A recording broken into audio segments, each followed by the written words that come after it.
할렐루야. 오늘 우리가 추수감사절로 우리가 절기를 지키며 하나님께 예배하고 있습니다.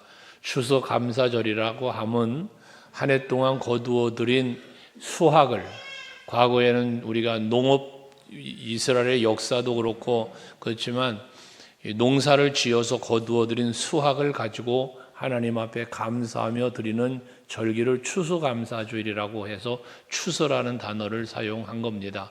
그러나 사실 추수라고 하는 것은 곡식만을 거두는 것이 아니라 우리들의 삶 속에서 오늘날은 뭐 직장을 다니든 사업을 하든 우리가 한 해 동안 살면서 하나님이 우리에게 베풀어 주신 바 은혜를 감사하며 지키는 절기다라고 생각하는 것이 합당하다고 봅니다. 그래서 이 성경에서 보면 추수감사절기를 일컬어 수장절, 장막절, 초막절 등으로 표현하고 있습니다. 그 의미는 이따 뒤에도 말씀 나오겠습니다만은 하나님께서 광야 생활을 하던 애굽에서 종로를 하던 이스라엘 백성들을 출애굽시키시고 그리고 젖과 꿀이 흐르는 가나안 땅으로 인도해 가시는 광야 생활 동안에 베풀어 주셨던 그 은혜들이 있고 그리고 또한 가나안에 들어가서 곡식을 심고 거두면서 누렸던 이 모든 누림들, 출애굽과 광야 생활과 가나안 땅의 누림, 이 모든 것은 모두 다 하나님의 은혜였음을 기억하면서 그 은혜를 감사할 뿐만 아니라 또한 그 은혜를 절대로 잊지 말고 기억하면서 오직 하나님만 바라고 의지하며 살라고 주신 절기가 바로 이 감사절기입니다. 이 절기는 우리가 인간이 만든 절기가 아닙니다. 이 절기는 하나님께서 모세를 통하여 명령하신 절기입니다. 그러므로 우리는 이 절기를 지켜도 되고 안 지켜도 되는 게 아니라 반드시 지켜야 하는 것입니다. 특별히 이 수장절에는 지나와 살기가 좀 좋아졌다고 해서 지난 날을 잊어버리면 안 된다는 차원에서 이래 동안 지키라고 말씀하면서 그것도 광야에 가서 임시 초막을 짓고 그곳에서 생활하며 지키라고 하나님은 말씀을 하고 계십니다. 이유인즉슨 지금 곡식을 잘 지어서 곡간에 쌓아놓고 그리고 이제는 광야 생활이 아니라 주택도 짓고 안정된 생활하고 있는 현실적인 상황이지만 그렇게 잘 지낼 수 있는 주택과 쌓아놓은 곡식을 내버려 두고 광야로 가라는 거예요. 거기서 한 일주일을 보내라는 겁니다. 이 왜 그렇겠습니까? 너희가 과거에 광야 생활 했었음을 그때 하나님이 그랬던 너에게 지금 베풀으신 하나님의 은혜가 이렇게 크다는 사실을 기억하면서 하나님의 은혜 앞에 감사하라고 지키라고 준 절기라는 거예요. 그래서 이 절기를 초막절이라고 하던 이유가 바로 거기에 있습니다.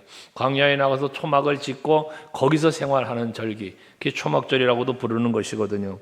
우리는 이 절기를 지키면서 그러한 하나님이 명령하신 의미를 바르게 알고 그 절기를 지키되 감사함으로 지킬 수 있는 여러분들이 되시자는 겁니다. 하나님에 대한 믿음의 회복도 이러한 절기를 통해서 우리는 이루어져야 합니다.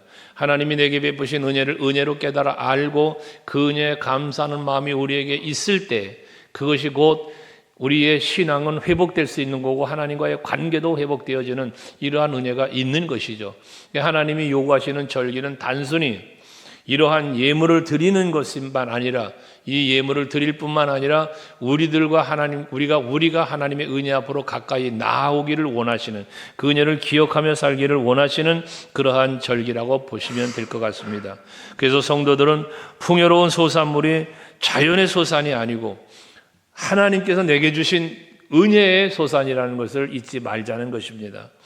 그래서 오늘 시편 50편 23절 말씀을 묵상 기도하면서 여러분과 함께 나누었는데 같이 한번 읽어볼까요? 시작. 감사로 제사를 드리는 자가 나를 영화롭게 하나니 그의 행위를 옳게 하는 자에게 내가 하나님의 구원을 보이리라. 할렐루야. 여러분 우리가 하나님 앞에 제사는 예배라고 볼 때 감사로 제사를 드리는 자, 감사로 예배하는 자를 하나님은 영화롭게 한대. 하나님을 영화롭게 한다는 건 뭐겠어요? 다른 말로 바꾸면 감사로 제사를 드리는 그 제사를 바라보시며 기뻐하시는 거지, 하나님이 영광 받으신다는 것 아니겠습니까? 오늘 이 절기를 지키며 예배하는 여러분, 하나님 앞에 찬송하고 예물도 드리고 이런 모든 것들이 다 하나님의 기쁨이 될 줄로 믿습니다. 우리 마음 중심이 하나님께로 감사로 향하는 예배를 하나님 기뻐한다는 거죠. 특별히 그 행위를 옳게 하는 자에게라는 말씀을 합니다. 그 행위를 옳게 한다는 것은 이런 의식적인 예배만이 아니라 우리의 삶의 예배를 하나님은 기뻐하신다는 것이고, 특별히 그러한 삶을 행하는 옳게 하는 자에게 내가 하나님의 구원을 보이리라 하셨으니, 여러분들이 삶 속에서 우리들의 삶은 열매라고 말씀드렸죠. 그러니까 우리가 의식적인 예배만 아니라 내가 삶으로 하나님 앞에 열매를 맺어갈 때에 그 삶의 열매를 하나님은 기뻐하면서 하나님의 구원을 보이신다는 것은 하나님의 놀라운 은혜를 베풀어 주실 것을 말씀하는 거 아니겠습니까? 이미 베푸신 은혜를 감사할 때 그 은혜보다 더 풍성한 은혜를 베푸시는 여호와 하나님을 우리는 바라보아야 할 것을 말씀한다 그 말입니다. 그래서 모든 것이 하나님의 은혜임을 믿고 감사의 고백을 할 수 만약에 없다면, 그거 하지 않는다면 우리들 중심에는 믿음이 없는 거요, 충성심도 없는 것이죠. 그러나 우리는 하나님의 은혜가 있음을 내가 믿고 그 은혜를 누리고 있기에 감사의 마음이 있고 감사함으로 예배하고 있는 이 시간에 우리들을 바라보시는 하나님은 기뻐하시면서 더욱 큰 은혜를 우리에게 베풀어 주실 줄로 믿습니다. 특별히 우리 신앙생활 속에는 두 가지를 우리는 견주어 가는데, 하나는 기도죠. 기도는 우리가 하나님 앞에 눈물로 기도할 때 그 기도를 통해서 우리들의 마음과 우리들의 삶이 정결해질 뿐만 아니라 기도를 연락하시는 하나님께서 응답하시는 은혜와 복도 우리에게 임하는 게, 기도가 우리에게 소중한 신앙생활의 요소입니다. 또 하나는 하나님의 말씀이시죠.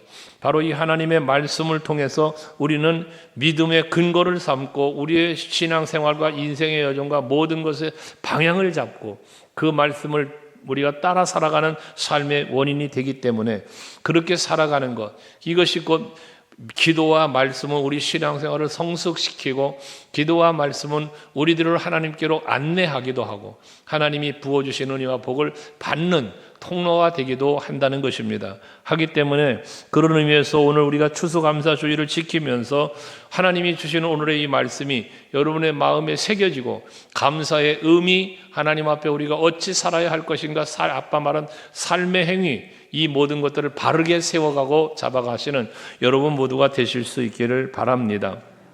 그래서 우리는 또한 기억할 것은 추수감사절기는 이렇게 하나님 앞에 우리의 추악하신 이 세상적인 수확한 것을 드리는 것도 있지만, 또 한편으로는 우리는 하나님 앞에 서는 날이 있잖아요. 그 앞에 내가 하나님 앞에 무엇을 드릴 수 있을까라고 하는 부분을 생각해 보셔야 하고, 아울러 오늘 우리 해마다 추수감사주의를 지킬 때마다 우리는 새생명 전도 축제를 같이 진행하잖아요. 이유가 무엇인가 하면, 우리가 내가 거두어들인 세상적인 곡식들, 세상적인 수확들 뿐만 아니라 영적인 수확도 하나님 앞에 한번 드려보자는 차원에서 여러분 전도합시다라고 한 거고, 새생명 전도 축제를 같이 병행해서 진행하는 겁니다. 오늘도 보니까 새로운 얼굴들이 보이시고, 또 오랫동안 못 보던 얼굴들이 다시 한번 또 보이기도 하고 그러는데요. 이게 우리들이 하나님 앞에 드리는 영적인 열매입니다.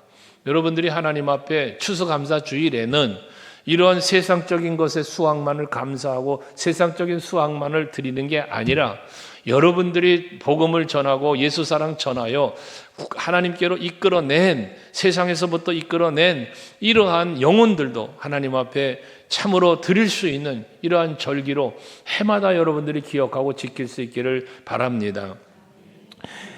이제 그런 우리 추수감사절은 육으로든 영으로든 세상적으로든 하나님 나라를 바라보는 소망 중이든 모든 것이 하나님께 드리는 것이 되어져야 한다는 말씀인데요. 그러기 위해서 우리가 가장 갖춰야 할 마음의 추수감사절에 인식을 가져야 할 것 첫째는 뭐냐면 수확입니다. 앞에 말한 것처럼 우리가 거두어들인 수확을 하나님께서 주신 은혜로 우리가 알고 감사함으로 드릴 수 있는 이 절기가 되어야 한다는 것이죠. 세상에 많은 사람들은요, 자기가 수확하고 자기가 이룬 모든 것들을 자기 힘으로 했다고 생각합니다. 자기의 힘으로, 자기의 능력으로, 또한 해서 그것이 다 자기의 소유인 줄로 생각하며 살아요. 그래서 자기가 이룬 것에 대하여 자랑도 하고 자기가 이룬 것에 대하여 교만하기도 합니다. 하지만 우리 그리스도인들은 내가 이룬 것 같지만 내가 이룬 것이 아니라 하나님이 이루게 해 주셨음을 우리는 알아야 하는 것이죠. 이게 바로 추수감사절에 우리가 가져야 할 모습이라는 것입니다. 하나님의 은혜가 없이는 우리가 살 수 없다는 고백처럼 오늘 우리가 이 많은 수확을 거두고 하나님 앞에 드릴 수 있었던 모든 것들도 전부 다 하나님의 은혜라는 사실을 잊지 마시자는 것입니다. 이스라엘 백성들이 애굽에서 출애굽한 후에 광야 생활을 하는 동안에 하나님께서는 날마다 만나도 내려주셨고 또한 목이 마를 때면 반석에서 물을 내시면서까지 저들에게 물을 마시게 해주었어요. 마라에 가서는 쓴 물도 단물로 바꿔주시면서까지 저희들을 먹이시고 입히셨잖아요. 특별히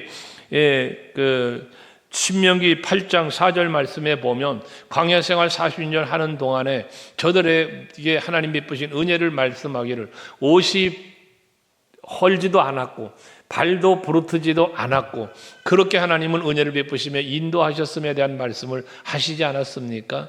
이게 하나님이 인도하시고 복주신 은혜라는 사실을 말하고 있습니다. 이스라엘 백성들이 광야 생활을 하면서 40년의 생활을 보내면서 가나안 땅에 들어갈 수 있었던 것처럼 우리 인생의 모든 여정도 광야 생활에 비교하고 있잖아요. 우리가 살아가고 있는 이 세상이 전부가 아니다 말이죠. 우리에게는 하나님의 나라가 이스라엘 백성들의 가나안과 같은 의미로 우리는 받아들이고 우리가 세상을 살아가는 인생의 모든 여정을 광야 생활이라 비유하고 있다 말씀이죠. 이 광야 같은 세상의 생활을 마치면 우리는 가나안에 들어가게 될 것인데 이 모든 길을 인도하시는 분이 여호와 하나님의 병을 우리는 믿어야 된다는 것이에요. 이게 바로 수확을 거두어서 하나님 앞에 예물을 드리며 드리는 절기에 그 수확이 있게 하신 하나님의 은혜를 기억하며 지키는 절기가 될 수 있다는 것입니다. 내가 나된 것은 하나님의 은혜로 되었다는 바울의 고백처럼 여러분들이 지금까지 살아온 날 여기까지도 오신 에베네스의 하나님의 도움이 있었기 때문에 우리가 오늘 존재함을 기억하면서 하나님 앞에 지키는 절기, 추수감사 절기라는 거예요. 여러분 잠언서 16장 9절 말씀에 보시면 사람이 마음으로 자기의 길을 계획할지라도 그 걸음을 인도하시는 이는 여호와시다라고 말씀을 하고 있습니다. 여러분 우리가 아무리 계획을 하고 아무리 참 성공해보려고 해도 하나님께서 우리를 지키시고 그 걸음을 인도하지 아니하시면 이룰 수 없음을 말하는 거예요. 사람들이 계획한 게 다 이루어집니까? 내 의지, 내 힘으로 됩니까? 안 되는 게 얼마나 많습니까? 그러나 하나님께서 그 길을 인도하시니 안 될 것도 되어지게 하시는 분이 하나님이십니다. 이걸 여러분들이 믿으셔야 된다는 것이에요. 추수감사절은 그런 의미에서 밭에서 거두어들인 것을 드리는 것으로 전부가 아니라 중요한 것은 하나님이 한 해 동안 나를 지켜주신 은혜를 기억하며 그 감사를 드리는 것이 중요하다 그 말이에요. 소산물을 드리는 것만이 아니라 우리의 마음 중심의 감사를 드리는 것이 중요하다는 것이죠. 여러분들 앞에 풍성한 것들을 강단에 드렸는데요. 여러분 각 기관이 동참하셨고 개인적으로도 후원하시면서 이루어진 강단입니다. 꾸며진 강단입니다. 이것은 여러분들이 하나님 앞에 드림의 중심이 이 속에 있어요. 과일 하나하나에 여러분들의 마음이 여러분들의 감사가 다 담겨 있는 것입니다. 어느 분들은 이 꾸며진 것을 보고 시장바닥 같다고 이야기하는 분도 있다 소리를 들었습니다. 아닙니다. 여러분 이거 시장바닥에 자판대에 물고 팔려고 그 진열에는 그런 거 아닙니다. 하나님 앞에 내 정성, 내 마음, 내 감사를 드린 것에 여러분의 표현들이 여기에 담겨 있는 것입니다. 이게 중요한 겁니다. 어떤 것을 드렸냐, 무엇을 드렸냐라고 할 때 세상적으로 눈에 보이는 것들이 아니라 우리의 중심이 담겨 있어야 된다는 이야기를 하는 겁니다. 그래서 이 절기를 지킴에 있어서 34절 말씀에 보시면 오늘 본문 앞에 34절에 보면 이 초막절을 지킬 때 뭐라고 말하느냐, 마지막에 보면 여호와를 위하여 이래 동안 지킬 것이다 라는 말씀합니다. 여호와를 위하여라는 말씀을 하고 있어요. 또 뒤에 가서 보시면 36절에도 보면 36절 뒤 후반의 마지막 부분에 보면 이 절기를 지키는 것인데 이는 거룩한 대회라 라고 말씀을 하고 있습니다. 그래서 우리가 하나님 앞에 지키는 이 절기에 대해서 여호와를 위하여 지키는 절기, 거룩한 대회라고 말씀하고 있는 것은 우리가 이 감사절의 주인공은 여호와여야 한다는 거예요. 주인공이 내가 되는 게 아니라 여호와가 주인공이 되셔야 한다는 거예요. 그래서 하나님 앞에 드리는 이 모든 것은 거룩함의 드림이 되어질 수 있어야 된다는 것이죠. 그래서 하나님께서는 모세를 통하여 명령하실 때에 이 드림에 대한 우리들의 태도, 우리들의 자세에 대한 말씀을 주셨어요. 신명기 16장 16절 17절 말씀에 보시면 어떻게 우리가 이 절기를 지킬 것인가에 대한 하나님의 말씀이 주어졌는데 거기 보시면 1년에 3번 무교절, 칠절절, 초막절 내 하나님 여호와께서 택하신 곳에서 여호와를 배웁되 빈손으로 여호와를 뵙지 말고 즉 절기를 지킬 것을 절기에 대한 말씀을 하신 것이고요. 17절을 같이 한번 읽어보십시다. 같이 시작. 각 사람이 내 하나님 여호와께서 주신 복을 따라 그 힘대로 드릴지니라. 할렐루야. 여러분 여기서 중요한 핵심이 뭡니까? 하나님께서 여호와께서 주신 복을 따라라고 말씀하고 있어요. 여러분들이 이 감사절을 지킬 때에 하나님이 내게 주신 복을 따라요. 즉 하나님이 내게 어떠한 복을 주셨는지를 헤아리고 그 헤아림으로 하나님 앞에 예물을 드리며 감사해야 되는데 어떻게 그 힘대로 드릴지니라라고 말하고 있습니다. 여기 힘대로라고 하는 말의 의미는 무엇인가? 최선을 다하라는 말씀입니다. 여러분 우리가 하나님 앞에 드림에 있어서 몸을 들여 시간을 들여 예물을 들여 모든 드림은 여러분들의 최선이 담겨 있어야 합니다. 하나님 앞에 내가 몸을 들여도 시간을 들여도 예물을 들여도 내가 할 것 다 하고 내가 하고 싶은 거 다 하고 그리고 남은 짜투러기를 드리는 것이 아니라 내 삶의 모든 우선순위를 하나님 앞에 드릴 수 있는 드림이 하나님이 기쁘게 받으심의 드림인 줄로 믿습니다. 이 여러분의 절기를 지키면서 바로 이러한 마음이 있어야 되고 이러한 신앙의 회복이 여러분에게 있어야 된다는 것이죠. 사도 바울은 고린도 후서 9장 7절 8절 말씀에서 같이 한번 읽겠습니다. 시작. 각각 그 마음에 정한 대로 할 것이요 인색함으로나 억지로 하지 말지니 하나님은 즐겨내는 자를 사랑하신다. 여러분 우리들이 하나님 앞에 드리는 자세가 인색하지 말라는 거예요. 억지로도 말라는 거예요. 즐겨낸다는 것은 뭡니까? 감사함으로예요. 우리는 하나님 앞에 드림이 이와 같아야 한다는 것입니다. 그러면서 8절 말씀도 마찬가지죠. 다 같이 8절 시작. 하나님이 능히 모든 은혜를 너희에게 넘치게 하시나니 이는 너희로 모든 일에 항상 모든 것이 넉넉하여 모든 착한 일을 넘치게 하려 하심이다. 이게 여러분 얼마나 감사한 일입니까? 우리가 하나님 앞에 억지로나 인색함으로 하지 아니할 때 하나님은 우리에게 반복 8절에 하신 말씀이 뭡니까? 모든 은혜, 모든 일, 모든 착한 일, 모든 것을 말하고 있어요. 모든 것.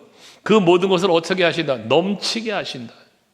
하나님께서는 여러분 우리 모두에게 우리가 받은 은혜로 받은 은혜 중에 전부가 아닌 일부를 하나님 앞에 드리지만 하나님은 모든 것으로 채워주시는 은혜를 베풀어 주신다는 약속입니다.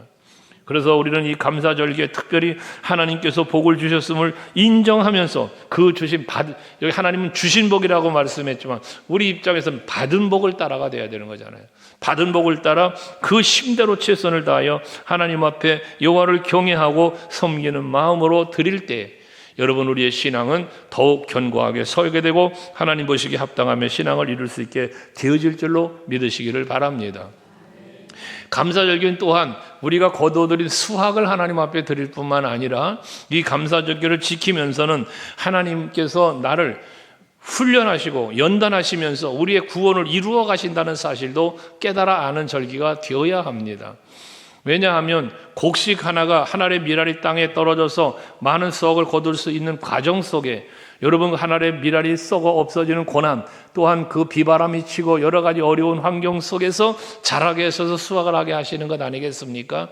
이른 비와 늦은 비를 적당하게 주시면서 그렇게 채워주신 하나님의 은혜로 자라난 수확 아닙니까? 이것처럼 우리의 구원의 역사도 그와 같이 이루어졌다는 사실을 말씀하고 있습니다. 구약에서 구원을 이야기할 때는 공통적인 말이 있습니다. 그것이 뭐냐면 오늘 본문에도 43절에 나와 있습니다마는 이는 내가 이스라엘 자손을 애굽 땅에서 인도하여 내던 때에 라는 말씀을 합니다. 그러니까 하나님은 구약에서는 우리의 구원에 대한 말씀을 하실 때 항상 이 말씀을 하셔요. 너희가 애굽에서 종노를 하던 때에 내가 너희를 그것에서 이끌어내었다는 거죠. 이게 구원의 역사를 이야기하는 거예요. 구약에서. 근데 신약에 와서는 예수께서 십자가 지시고 죽으심으로 말미암아 그 십자가 은혜와 사랑으로 우리의 구원이 이루어졌다는 걸 말하는 거잖아요. 근데 보십시오. 애굽에서 종노릇 하고 있던 저들을 이끌어내는 과정 속에 하나님이 하신 일, 홍해바다를 가르치며 광야 생활 40년 동안 하신 일, 이 모든 것들은 힘들고 어려움이 우리에게 있었지만 그럼에도 불구하고 하나님이 지키시고 베푸신 은혜로 이 구원의 역사가 이루어진 것 아닙니까?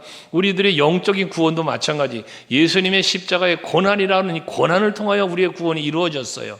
이것처럼 우리들도 살아가는 삶의 현장에서 힘들고 어려운 고난을 당하게 될지라도 그 고난 속에서 지키시는 하나님의 은혜를 우리는 기억하고 그 고난을 통하여 나의 구원을 이루어가고 계시는, 비록 사망의 음침한 골짜기를 다닐지라도 나를, 그 신명기 8장의 말씀에 보면 나를 줄이게도 하셨다는 표현도 하고 있습니다만은 또 우리들에게 주시는 그 하나님의 은혜가 분명히 있다는 사실을 우리는 잊지 말고 기억해야 된다는 거예요. 여호와는 나의 목자가 되시기 때문에 그 목자가 되셔서 우리를 푸른 초장 실만하고 인도하시는 이런 은혜로 우리의 구원을 이루시고 가나안을 선물 주셨고 이 많은 것을 수확하며 거두며 살 수 있도록 해 주셨다는 이 사실, 우리 감사절에 이거를 기억해야 된다는 것입니다. 그 광대하고 위험한 광야를 통과시키고 뱀도 있고 정갈도 있고 여러 가지 위험이 있는 그 속으로 우리를 통과시키시면서 여러분 이스라엘의 구원을 이룬 것처럼 우리들의 구원도 그렇게 이루어 가신다는 것을 말씀하고 있는 것이에요. 그러므로 우리는 이 초막절이라고도 말하는 이 절기를 지키면서 하나님께서 우리에게 베푸신 놀라운 역사 속에 우리의 구원이 이루어졌다는 우리의 구원도 한번 바라보자는 거예요. 수학만 바라보지 말고 우리의 구원, 내 죽은 내용이 다시 살아나게 하시고 강건하게 하시는 이 하나님의 은혜를 기억하자는 겁니다. 이러한 절기를 지키면서 그러므로 우리는 그리스도의 장성한 분량까지 성숙하고 성장하는 이러한 역사를 우리는 이루어가야 하는 거예요. 이를 위해서 진리의 말씀, 진리의 성령의 은총을 힘입고 의지하면서 살아갈 수 있는 여러분 또한 되실 수 있기를 바랍니다. 이러한 우리의 성숙과 변화가 없이는 우리가 하나님과의 관계가 바르게 될 수 없고 또한 순종하는 삶을 살 수도 없게 되어지는 것 아니겠습니까? 항상 우리는 줄이게도 하시고 낮추기도 하시면서 하나님의 자녀다운 모습으로 만들어가고 계신 하나님의 은혜를 우리는 깨달아 알면서 힘들고 어려운 고난을 만났을지라도 이 고난을 통하여 하나님께서 나를 위하여 이루어 가신 하나님의 구원의 역사, 하나님 나라에 예비된 상급까지도 바라보시면서 여러분들이 믿음에 승리할 수 있는 여러분 될 수 있기를 바랍니다. 오히려 우리는 고난을 달게 받을 수 있는 마음가짐을 가져야 되기도 하죠. 예수께서는 말씀하셨잖아요. 마태복음 16장 24절에서 누구든지 나를 따라오려거든 자기를 부인하고 자기 십자가 지고 그리고 나를 따라오라고 말씀하지 않습니까? 자기를 부인하는 것, 자기 십자가를 지는 것 결코 쉬운 일이 아니죠. 하지만 그것을 하라는 겁니다. 그래야만 뭐가 돼? 우리의 구원이 이루어진다는 거예요. 하나님 나라를 이룰 수 있다는 거예요. 이게 우리가 가져야 될 자세에 대해서 예수님 말씀한 겁니다. 사도 바울은 고린도전서 15장 31절 말씀, 우리가 최근 들어서 많이 묵상한 말씀 아닙니까? 나는 날마다 죽는다고 말합니다. 무엇을 해야 날마다 죽습니까? 이 구원을 이루기 위해서입니다. 교회들을 위해서입니다. 그가 죽는다는 거예요. 생각해 보십시오. 사도 바울은 여러분 우리보다도 위대한 믿음의 사람입니다. 위대한 사명자였습니다. 하나님의 사람이었습니다. 그랬던 그도 날마다 죽는다는데 하물며 우리들은 어떻습니까? 우리 역시도 날마다 죽어야 되지 않겠습니까? 아니, 바울 같은 위대한 믿음의 사람이 날마다 죽었다면 우리 같은 사람은 분초마다 죽어야 할 겁니다. 그래야 우리가 하나님이 보시기에 합당한 모습으로 살아갈 수 있을 것이기 때문에 그런 것 아니겠습니까? 사도 바울은 자기 자신을 죽임에 대하여 고린도전서 9장 27절에는 그렇게 표현했습니다. 같이 한번 읽겠습니다. 시작. 내가 내 몸을 쳐서 복종하게 함은 내가 남에게 전파한 후에 자신이 도리어 버림을 당할까 두려워함이로다. 바울의 마음입니다.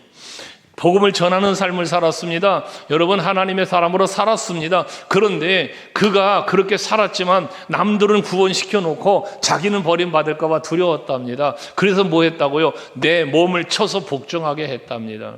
여러분, 내 몸을 치는 게 무엇입니까? 내 스스로의 삶, 육체적인 삶을 제어하고 죽이고, 아까 예수님 말씀한 것처럼 자기 부인하고 자기 십자가 지고, 그리고 주님 주신 사명을 감당하기 위해 힘썼다는 사실을 말씀하고 있는 것입니다.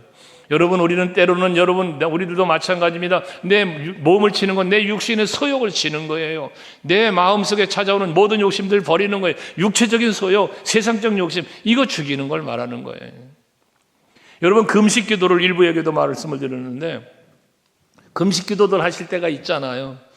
여러분들은 어느 때 금식 기도 해보셨습니까? 여러분들이 금식 기도를 할 때 어떤 때 금식 기도를 합니까?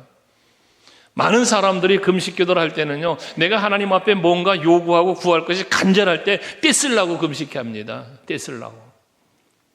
내 기도에 지금 내가 이런 형편이 이렇고 지금 긴박합니다. 그러니 하나님 이거 응답해 주셔야 됩니다 하고 하나님 앞에 떼를 쓰고 매달리느라고 금식하는 경우가 많다 그 말이에요. 그러나 정작 금식의 의미는 뭡니까? 내 몸을 쳐서 나 자신을 약하게 만드는 거예요. 내 힘을 버리는 거예요. 그래서 힘 빠지고 나약한 내 모습, 이제 주를 의지할 수밖에 없어요. 이게 나를 쳐 복종케 하는 하나의 모습입니다, 여러분. 그러니까 여러분 힘을 빼는 거예요. 육체적 소욕 빼는 거예요. 세상적 지식 빼는 거예요. 이게 자기 부인, 자기 죽음이라는 거 아니에요? 바울은 날마다 그랬다는 거예요, 날마다. 오늘 이 감사절기에 여러분들 이 감사절기에 드리는 이 드림 속에는 여러분 자가 죽고 드리는 드림이 있어야 되겠다는 거예요. 나의 구원을 이루기 위해서 그 역경과 고난 속에서 지키시며 인도하신 그 은혜도 기억하면서 나 위하여 십자가 진 예수의 고난도 생각하고 내가 당하는 고난도 한번 생각해 보면서 힘쓰자는 것입니다. 여러분, 자아를 죽인다는 게 얼마나 쉽지 않은 일인 줄 아시잖아요. 지난 주일날도 우리가 말씀 묵상한 것처럼 내가 나를 죽이기 위해서 당해야 할 아픔, 이게 있는 거예요. 여러분, 자존심 죽이기 쉽든가요? 교만 죽이기가 쉬워요? 혈기 죽이는 건 쉽든가요? 결코 쉽지 않습니다. 하지만 죽이는 겁니다. 아픔입니다, 이거. 이 아픔을 우리는 견뎌내야 된다는 것이죠. 어떻게? 하나님의 은혜를 기억하면서요. 예수께서 나의 구원을 위하여 십자가 지셨는데, 그래서 우리는 예수님은 어떻게 하셨을까를 생각하며 살자고 여러분 스티커 만들어 드린 거잖아요. 우린 예수 안에 행복을 찾아가자고, 예수님 덕분에 행복하다고 말씀드리는 거잖아요. 이것을 찾아갈 때, 이것을 우리가 기억하며 이것을 찾아갈 때에 비로소 우리는 자아의 죽음이 따라오게 되어지는 거예요. 그 진정한 자아의 죽음을 드리는 것이 이 감사절기에 드려야 할 우리들의 예배요, 우리의 중심이라는 겁니다. 또 하나 기억해야 할 것이 있다면, 세상 사는 동안에 우리가 이 육체적으로 누릴 수 있는 것들을 수확하는 것만이 수확이 아니라 마지막 하나님 앞에 서는 날 내 인생의 여정 속에서 여러분들이 신앙생활하면서 맺었던 열매들을 하나님 앞에 드린다라는 생각도 해야 된다는 것입니다. 우리들의 인생의 성공과 실패, 신앙생활의 성공과 실패, 여러분, 이것은 하나님 앞에 서는 날 난다고 그랬지 않았습니까? 우리는 세상에 지금 누리고 있는 무엇인가를 자랑하고 싶어하고 지금 내가 세상에 사는 동안에 무언가를 추구하며 사는 게 많습니다. 그러면서 정작 무엇을 놓치고 사느냐? 하나님 앞에 서는 날을 놓치고 산단 말입니다. 하루살이 인생에 대한 말씀을 여러분들에게 드렸지 않았습니까? 하루살이의 그 삶처럼 우리가 하루살이와 다를 바가 없다고 그랬잖아요. 오늘을 살고 있지만 오늘 저녁이라도 지금이라도 주님이 오라 부르시면 가야 되는 게 우리들의 인생 아닙니까? 그렇다면 주님 앞에 서는 날에 과연 나는 어떠한 사람으로 평가받을 것이냐라는 겁니다. 하나님 앞에 내가 살아온 삶의 열매를 드리는 그날이 될 텐데 무엇을 과연 그 앞에 내어놓을 수 있을까라는 것입니다.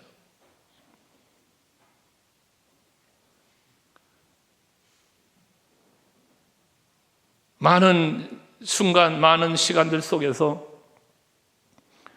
그날을 생각하면 눈물밖에 나질 않습니다.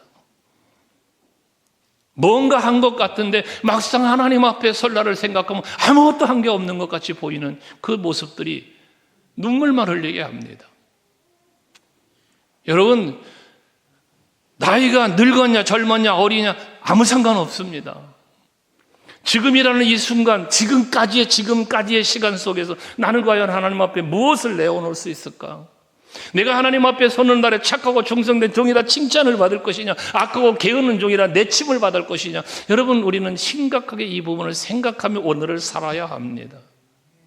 이 추수감사 절기에 여러분 정말 마음속에 깊이 간직해야 할 것, 하나님의 심판대 앞에 서는 날이 분명히 있다는 것, 이 심판대 앞도 생각해 보자는 거예요. 오늘 제목을 추수와 심판이라고 한 거예요.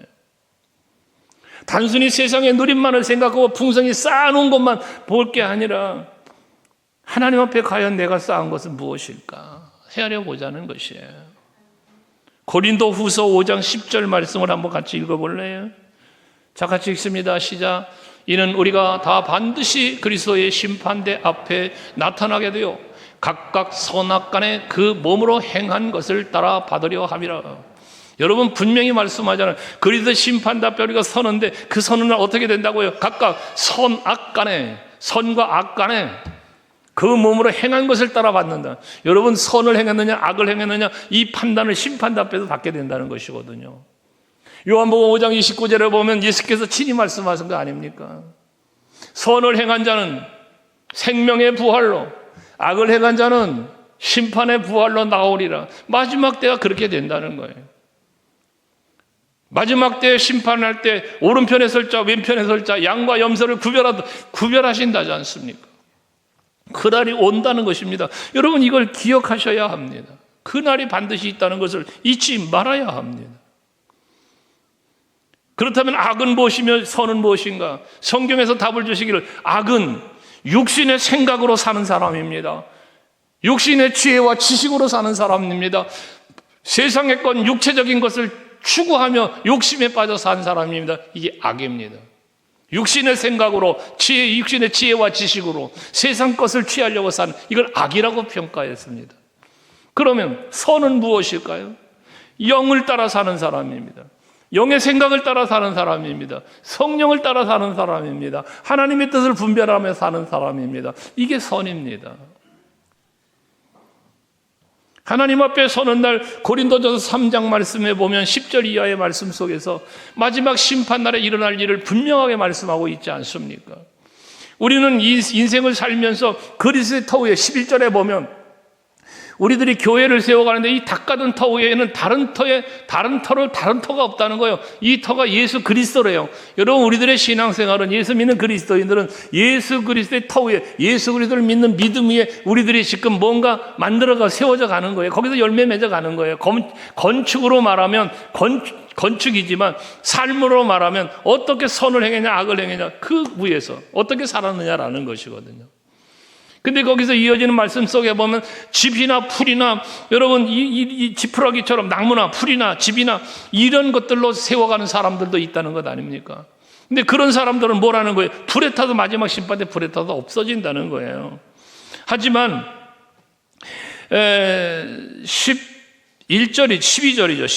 12절에 보시면, 자, 12절 같이 보십시다. 만일 누구든지 금이나 은이나 보석이나 나무나 풀이나 지푸로 이 터 위에 세우면, 자, 세우는 재료가 금, 은, 보석, 그다음에 나무, 풀, 짚으로 말씀하고 있어요. 그런데 이렇게 세우게 되면 13절 각 사람의 공적이 나타날 터인데 그날이 공적을 밝히리니 이는 불로 나타내고 그 불이 각 사람의 공적이 어떤 것을 시험할 것이다. 불로 심판한대, 불로. 그럼 금은 보석과 나무, 풀, 짚은 분명히 다르겠죠, 불로 심판할 때. 그래서 이 14절 같이 읽습니다. 14절 시작. 만일 누구든지 그 위에 세운 공력이 그대로 있으면 상을 받고, 15절 누구든지 그 공적이 불타면 해를 받으리니 그러나 자신은 구원을 받되 불 가운데 받은 것 같으리라. 자, 여러분, 무서운 말 아닙니까? 무서운 말 아닐까요? 예수님이 계신데 얼마나 많은 무리가 있습니까? 제자들도 있지만 많은 무리도 있습니다. 그런데 백부장의 믿음의 고백을 들으신 예수께서 내가 이스라엘 중에 이만한 믿음을 보지 못했다고 이방인 백부장을 칭찬하는 실중심을 한번 보십시오. 그 이스라엘 중에 이만한 믿음을 보지 못했다는 이스라엘 속에는 제자들이 있습니다. 많은 예수님을 따랐던 무리가 있습니다, 여러분. 그런데 이들 중에 못 봤대요, 이 믿음을. 백부장 같은 믿음을 보지를 못했다는 것입니다. 오늘 우리 서강교회 성도 여러분, 많은 교회들이 있습니다. 많은 성도들이 있습니다. 하지만 하나님 앞에 서는 여러분들, 내가 우리 서강교회를 보는 이런 교회를 내가 처음 본다. 여러분들을 보시면서 내가 너 같은 믿음을 내가 처음 봤다 라고 칭찬하실 수 있는 여러분 되고 우리 교회가 되기를 바랍니다.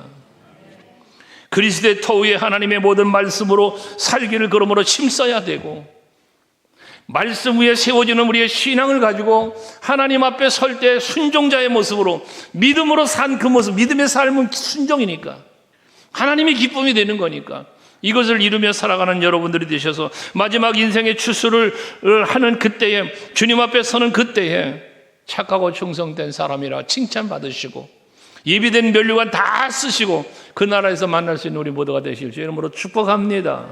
할렐루야. 기도하시겠습니다.